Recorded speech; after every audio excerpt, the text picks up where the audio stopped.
તમે કાયદેસર મારી આબરૂમાં હાથ નાખ્યો છે. હું બોલ બચ્ચન નથી, આજ દી સુધી જીવો છું કરીને દેખાડ્યું છે. પ્રોગ્રામ ગયા એની માના 8માં ભગવતથી હું સંબંધમાં આ પાડીને આવ્યો હતો. તમે તૈયારીમાં ન રહ્યો તો માતાજી નામ છે. એટલે પણ એને હાવ આવીને એફિડેટ કરેલો કાઠી દરબાર નથી, તમને હજી કહું છું. દેવાયત ભાઈની સ્કોર્પિયો કાર ક્યાં છે?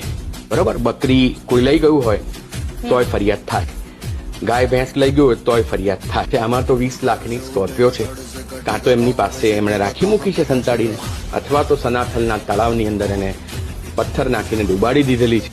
એટલે પોલીસને અમારે એવું કહેવાનું છે કે તમે કોના રાજકીય આપણે પ્રેશરને કારણે, કોના સામાજિક પ્રેશરને કારણે તમે FIR નોંધી નથી રહ્યા.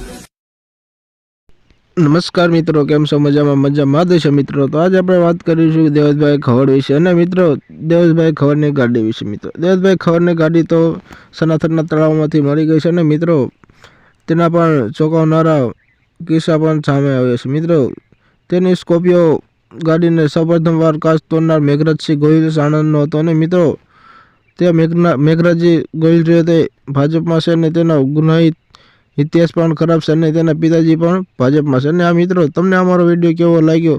તમારી યુટ્યુબ ચેનલને લાઇક, શેર અને સબસ્ક્રાઈબ કરવાનું ભૂલતા નહીં.